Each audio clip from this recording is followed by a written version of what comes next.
My husband lost everything to his gambling addiction, and now I'm picking up the pieces. Hey Reddit, I'm Kate, 34, and my life has been turned upside down over the last year.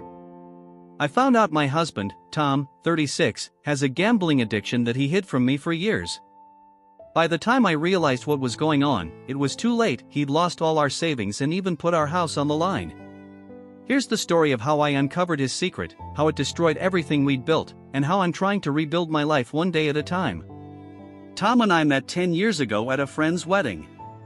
He was the groomsman who couldn't stop cracking jokes, and I was the bridesmaid who spilled red wine on my dress right before the ceremony. Our first interaction was him offering me a napkin with a grin, and we hit it off immediately. Tom was charming, funny, and had this infectious energy that drew everyone to him. We started dating soon after, and within a year, we were inseparable. We had that kind of relationship people dream about: late-night talks, spontaneous road trips, and a deep, genuine connection. Tom was working as an IT specialist, and I was climbing the ranks in marketing. We were a great team, both ambitious and supportive of each other's goals. We saved up, bought a modest house in the suburbs, and started planning for the future. From the outside, it seemed like we had it all. Our home was a fixer-upper, but we poured our hearts into making it ours. We spent weekends painting walls, tearing up old carpets, and building a small garden in the backyard. I remember one night, after hours of sanding and staining the old wooden floors, Tom and I sat on the living room floor with takeout pizza and cheap wine, laughing about how we had no idea what we were doing. "But we're doing it together," he said, squeezing my hand. It felt like nothing could go wrong as long as we had each other. We talked about starting a family someday, maybe adopting a dog, and continuing to build the life we both wanted. We were partners in every sense of the word, sharing dreams, responsibilities, and a vision for our future. Tom was the kind of husband who would surprise me with my favorite takeout on a tough day or leave little notes in my lunch bag that always made me smile. He was attentive, loving, and always had a way of making me feel like everything was going to be okay, no matter what. I trusted him completely, and I believed we were building something solid together. But looking back, there were warning signs that I missed, small things that seemed insignificant at the time but now stand out like red flags. Tom would sometimes disappear for hours on the weekends, claiming he was running errands or hanging with the guys, but he'd come back looking drained, his mood dark. When I'd ask if everything was alright, he'd brush it off, saying work was stressful or that he just needed some time to clear his head. I never thought to question him because Tom was always so good at keeping up appearances. He was the life of the party, the guy everyone could rely on, and I never imagined he was hiding something so dark beneath the surface. One evening, after we'd spent the day working on the garden, Tom suggested we go out to a nearby casino for dinner. It seemed like a fun idea, something different from our usual routine. I'd never been much of a gambler, but Tom was excited, and I loved seeing him light up. We spent the night playing slots, laughing over cheap cocktails, and trying our luck at the roulette table. Tom won a little money that night, and I remember how thrilled he was, joking that he'd found his new calling. I didn't think much of it at the time. It was just a fun night out, a chance to let loose and do something spontaneous. But now, looking back, I realized that night was the beginning of something much darker, something I didn't see coming until it was too late. As the months went by, Tom's trips to the casino became more frequent. He'd invite me along sometimes, but I usually declined, preferring to stay home and relax after a long week. At first, I didn't think much of it. Tom would come home late, talking about his big wins and how he was getting really good at blackjack. I'd laugh it off, thinking it was just a harmless hobby. But then I started noticing little things. Tom's enthusiasm would often be followed by an odd quietness, like he was lost in thought. He'd spend hours on his laptop, intensely focused on what he claimed was work, but when I'd glance at his screen, he'd quickly minimize whatever he was looking at. Bills started piling up, unopened, on the kitchen counter, and whenever I'd bring it up, he'd say he'd take care of it. I started seeing changes in Tom's behavior that I couldn't quite explain. He became secretive, avoiding eye contact when we talked about money or dodging questions about where he'd been. He'd always been responsible with our finances, so when I noticed our savings dwindling, I chalked it up to regular expenses, car repairs, home maintenance, the occasional splurge. But things weren't adding up, and the uneasy feeling in my gut grew stronger with each passing day. One night, I noticed a charge on our joint bank account labeled Casino Withdrawal. It wasn't a huge amount, but it was enough to make me pause. I asked Tom about it, and he laughed it off, saying he'd just taken out some cash for a poker game with friends. "It's no big deal," he said with a shrug. "I'm not losing money, I'm just having fun." I wanted to believe him, so I brushed it aside. But the little things kept adding up. Tom started coming home later and later, sometimes not until the early hours of the morning. He'd be irritable, snapping at me over the smallest things, and there were times when I'd find him pacing the house late at night, his face lined with worry. Whenever I tried to talk to him about it, he'd dismiss my concerns, telling me I was overreacting or that I didn't understand how stressful work had become. It was like living with a stranger. The Tom I knew was slipping away, replaced by someone who was distant, moody, and increasingly hard to reach. I felt like I was losing my grip on the man I'd married, and no matter how hard I tried, I couldn't seem to get through to him. I confided in my best friend, Jenna, telling her how distant Tom had been and how I couldn't shake the feeling that something was wrong. She suggested I keep an eye on our finances, just to make sure everything was alright. It was good advice, but I hesitated. I didn't want to invade Tom's privacy, and I certainly didn't want to believe that the man I loved was hiding something from me. Then came the night that changed everything. I was cleaning up the living room when I noticed Tom's laptop sitting open on the couch. He'd left it on while he went out for a quick errand, and out of curiosity, I took a peek. My heart sank as I saw what was on the screen: dozens of tabs open to online gambling sites, betting histories, and bank accounts that were rapidly depleting. I sat there, stunned, scrolling through page after page of losses. Thousands of dollars gone in a matter of weeks.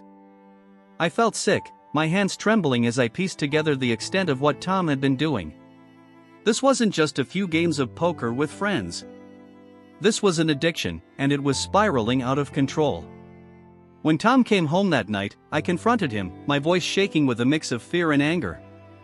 "Tom, what is this? You've been gambling all our money away."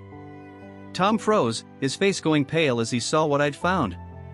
He tried to explain, stumbling over his words, saying he'd been trying to win big, that he was going to pay everything back, that he had it under control. But it was clear he was lying, not just to me, but to himself. The guilt and shame in his eyes told me everything I needed to know. "I'm sorry, Kate," he said, tears welling up in his eyes. I got in too deep. I didn't know how to stop. I felt like my whole world was crashing down around me. I trusted Tom with everything, and now it felt like I didn't even know him. I demanded to see all the bank statements, all the credit card bills, and what I saw made my blood run cold. We were tens of thousands of dollars in debt, and Tom had even taken out loans I didn't know about. Our savings were gone, and our finances were in shambles.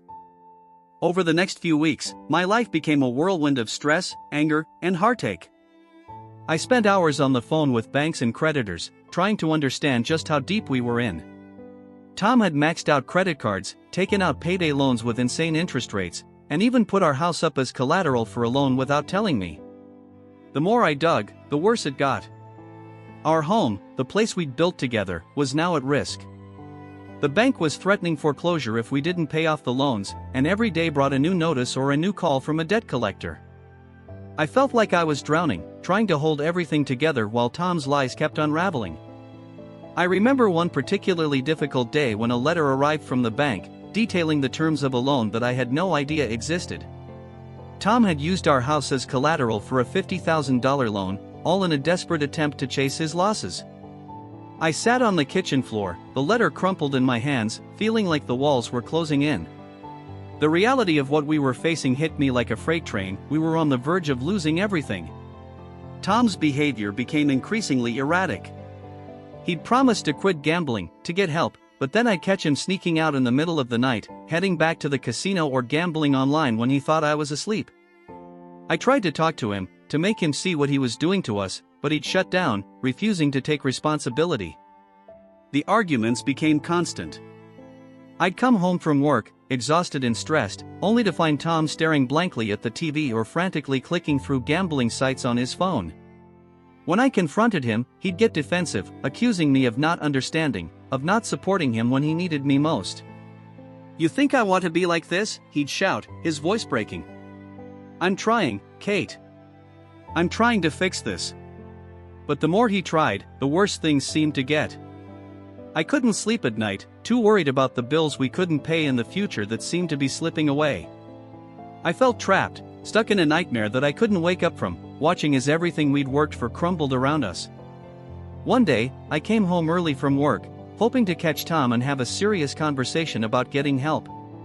But when I walked through the door, I found him on the couch, surrounded by empty beer bottles, with his laptop open to a betting site. He didn't even notice I was there. He was too lost in the game, clicking mindlessly, chasing the high of a win that never came. I couldn't take it anymore. I grabbed the laptop and slammed it shut, my voice shaking with fury. "Tom, this has to stop. You're destroying us." Tom looked up at me, his eyes bloodshot and hollow. He tried to apologize, to promise that he'd do better, but I couldn't listen anymore. I was angry, yes, but I was also heartbroken. The man I'd fallen in love with was gone, replaced by someone I barely recognized, a desperate, broken person who couldn't see the damage he was causing. I packed a bag that night and left, needing space to think, to breathe, to figure out what the hell I was going to do. I stayed with Jenna, who welcomed me with open arms and a bottle of wine, listening as I poured out all my fears and frustrations. She didn't judge, she just let me cry, let me vent, and reminded me that I wasn't alone. Jenna helped me come up with a plan. We made lists of our debts, called financial advisors, and started looking into legal options to protect what little we had left. I spent hours at the bank, pleading with them to work with us, to give us time to pay back the loans. But it felt like an uphill battle, one that I wasn't sure I could win. Tom, meanwhile, was spiraling deeper. I'd visit him occasionally, hoping that some time apart would help him see the gravity of the situation, but he seemed more lost than ever. He'd make half-hearted promises to attend support groups or get counseling, but nothing ever stuck. He was trapped in a cycle of guilt, shame, and addiction, and I didn't know how to help him.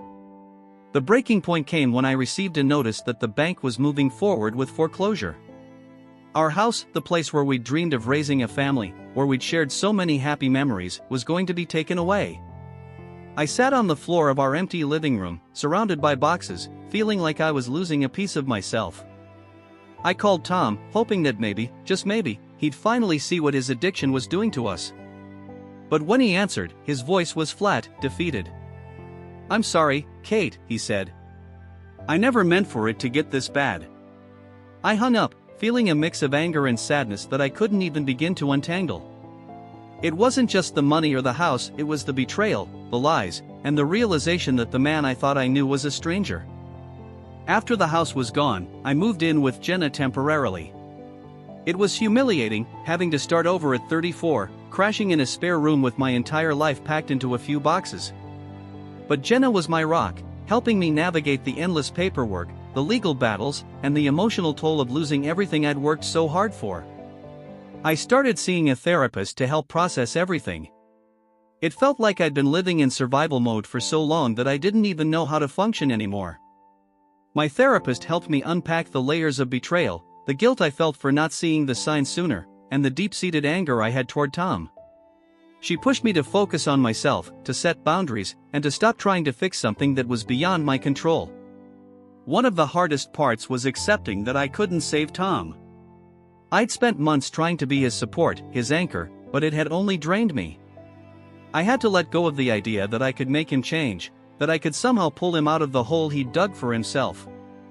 My therapist helped me see that my role wasn't to fix Tom, it was to take care of myself and rebuild my life. I started looking for a new job, something that would help me get back on my feet. I updated my resume, went to networking events, and applied to dozens of positions, determined to regain some sense of stability. It was exhausting, but it gave me a purpose, something to focus on other than the mess Tom had left behind. Meanwhile, Tom was struggling. He called me occasionally, sometimes drunk, sometimes sober, always filled with apologies and empty promises. He'd talk about getting help, about finding a job, but it was clear he was still caught in the grip of his addiction. I wanted to help him, but I knew that I couldn't keep sacrificing my own well-being for someone who wasn't ready to change. One night, after a particularly emotional phone call with Tom, I decided to attend a support group for spouses of addicts. I was nervous, not sure what to expect, but it turned out to be exactly what I needed. Sitting in a circle with others who'd been through similar experiences, I felt seen and understood in a way I hadn't in months. I listened to their stories of betrayal, loss, and the struggle to rebuild, and I realized that I wasn't alone. One woman, Lisa, had been dealing with her husband's gambling addiction for years. She talked about how she'd finally drawn a line, choosing to focus on herself and her kids instead of trying to save someone who didn't want to be saved. Her strength inspired me, and I found myself opening up about my own experience, letting go of the shame and admitting that I didn't have all the answers. Week by week, I started to feel a little more like myself. I found a new job at a marketing agency, where my boss was understanding of my situation and encouraged me to take things one day at a time. I started saving up, determined to rebuild my finances and eventually find a place of my own. It wasn't easy, but every step forward felt like a victory. I also began to find small ways to heal, reading books that inspired me, picking up yoga to calm my mind, and reconnecting with friends I'd lost touch with during the chaos. I learned to find joy in the little things, like a quiet morning coffee on Jenna's balcony or a long walk in the park. They were tiny moments, but they were mine, and they reminded me that I was still capable of finding peace. Months passed, and though I was moving on, Tom's shadow still loomed over me. We'd talk occasionally, mostly about logistics, dividing up our remaining possessions, dealing with the last of the debt, but we never really addressed the elephant in the room. I could hear the pain in his voice, the regret, but I didn't know if he'd really changed or if he was just saying what he thought I wanted to hear. Then, one day, Tom called me out of the blue and asked if we could meet. He sounded different, more composed, and for the first time, he didn't try to make excuses. He told me he'd started attending Gamblers Anonymous and had been going to therapy regularly. He said he was working a part-time job and trying to get his life back on track. I was skeptical, but I agreed to meet him, needing to see for myself if he was serious. We met at a quiet cafe, and as soon as I saw Tom, I could tell something had shifted. He looked tired, older than his 36 years, but there was a sincerity in his eyes that hadn't been there before. He didn't waste time with pleasantries, he got straight to the point, laying everything out on the table. "I know I messed up, Kate," he said, his voice steady but filled with emotion. "I lost everything, and I hurt you more than I can ever make up for. I don't expect you to forgive me, but I needed to tell you that I'm trying. I'm trying to be better." Tom went on to explain how he'd hit rock bottom after losing the house, realizing that he couldn't keep running from his problems. He talked about his sessions with his therapist, the people he'd met in Gamblers Anonymous, and the painful process of confronting his addiction head-on. He admitted that he still had a long way to go, but for the first time, he was taking responsibility. As I listened, I felt a mix of relief and sadness. I was glad to see Tom making an effort, but it didn't erase the pain he'd caused. I told him as much, that I was proud of him for getting help, but that it didn't change what had happened. We talked for hours, more honestly than we had in years, about our hopes, our fears, and the way things had fallen apart. Before we parted, Tom reached across the table and took my hand, his grip firm but gentle. "Thank you for meeting me," he said. "I know I have no right to ask, but I hope someday you can forgive me." I squeezed his hand back, not ready to promise forgiveness, but willing to offer a chance at closure. "Take care of yourself, Tom," I said. "That's all I need from you right now." I left that cafe feeling lighter, like a weight I'd been carrying had finally lifted. I knew that Tom still had a long way to go, but seeing him take responsibility for his actions was the first step toward healing for both of us. After my meeting with Tom, I felt a sense of closure that I hadn't realized I needed. It didn't erase the past, but it allowed me to start looking toward the future without the weight of unresolved anger and sadness. I threw myself into my new job, taking on extra projects and finding fulfillment in the work. My boss was supportive, giving me room to grow and encouraging me to pursue opportunities that pushed me out of my comfort zone. I also continued going to my support group, finding solace in the shared stories of resilience and recovery. I made friends with some of the other members, and we'd grab coffee after meetings, swapping advice on everything from finances to self-care. It was comforting to have people who truly understood what I was going through, and it gave me the strength to keep moving forward. I moved into a small apartment of my own, a one-bedroom in a quiet neighborhood, with just enough space to feel like a fresh start. It wasn't the house Tom and I had dreamed of, but it was mine, and I took pride in making it my own. I decorated it with second-hand furniture, filled it with plants and artwork, and created a space that felt safe and welcoming. It was a reminder that I was capable of standing on my own 2 feet, even after everything that had happened. I also started focusing on my health, both mental and physical. I signed up for a yoga class, began cooking healthy meals, and prioritized getting enough sleep, things I'd neglected during the chaos of Tom's addiction. It felt good to take care of myself, to put my needs first for once, and to build a routine that wasn't dictated by someone else's problems. I began to explore hobbies I'd forgotten about: painting, hiking, and even learning to play the guitar. Each new skill, no matter how small, felt like reclaiming a piece of myself that I'd lost along the way. I no longer felt weighed down by guilt or shame. Instead, I was learning to enjoy my own company, to appreciate my own resilience, and to find joy in the present moment. One evening, after a long day at work, I sat on my balcony with a glass of wine, looking out at the city skyline. I thought about how far I'd come, how I'd survived one of the most painful experiences of my life, and I felt a quiet sense of pride. I wasn't where I thought I'd be at 34, but I was okay. I was rebuilding, and that was enough. As the months went by, I continued to focus on rebuilding my life, one step at a time. I traveled for the first time in years, taking a solo trip to the coast where I spent a week hiking, reading, and reflecting on everything I'd been through. It was liberating to be on my own, to make decisions without worrying about anyone else, and to rediscover parts of myself that I'd lost in the chaos of the past few years. I also started dating again, cautiously at first, unsure if I was ready to let someone new into my life. I met a few people, some of whom were kind and understanding, others who didn't quite get the baggage I was carrying. But I learned to be honest about my past, to set boundaries, and to recognize that my worth wasn't tied to my mistakes or the mistakes of others. Eventually, I met someone who felt different. Mark was kind, patient, and had a quiet confidence that put me at ease. He didn't try to fix me or rush me into anything. He simply listened, respected my boundaries, and supported me as I continued to heal. We took things slow, building a relationship based on trust, honesty, and a shared desire to move forward without letting the past define us. With Mark, I found a sense of peace that I hadn't felt in years. He understood my fears, my triggers, and my need for independence, and he encouraged me to keep pursuing my own goals. We spent weekends exploring new restaurants, hiking trails, and discovering hidden gems in the city, enjoying each other's company without the pressure of expectations. I also continued to make amends with Tom, in small but meaningful ways. We'd exchange texts every now and then, updating each other on our lives and celebrating the little victories. He told me about his continued progress and recovery, how he was working to pay off his debts and rebuild his own life. It wasn't a perfect relationship, but it was better than the silence and bitterness that had once consumed us.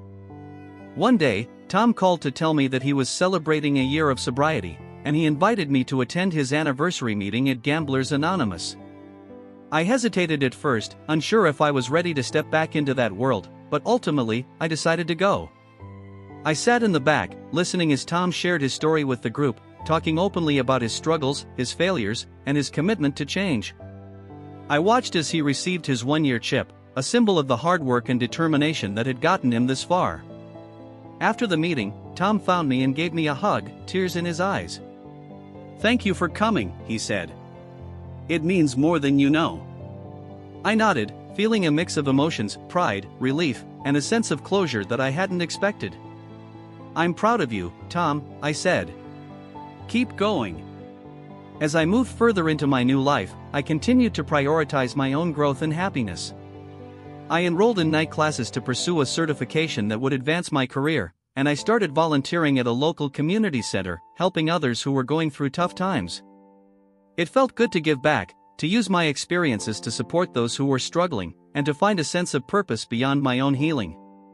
I also deepened my relationship with Mark, allowing myself to trust and to hope again. We talked about the future, about traveling more, maybe buying a house someday, and continuing to build a life together. But there was no rush, no pressure. We were content to take things one day at a time, knowing that we were both works in progress. I also began to set new goals for myself. I wanted to travel more, to explore new places and meet new people, to live a life that felt full and exciting. I started planning trips with friends, ticking off places on my bucket list that I'd always dreamed of visiting. Each new adventure was a reminder that my life was far from over, that there were still so many possibilities ahead of me. On the 1-year anniversary of losing the house, I visited the old neighborhood. I parked down the street and walked past the place that had once been ours. It looked different, new paint, a different garden, the signs of someone else's life now unfolding within those walls. I stood there for a moment, feeling a pang of sadness for what could have been, but also a sense of acceptance. That chapter of my life was over, but it had led me to where I was now, and for that, I was grateful. I returned to my apartment, my cozy little sanctuary that I'd made my own, and I sat down to write in my journal. I wrote about the past year, the heartache, the struggles, the small victories, and as I looked back, I realized how far I'd come.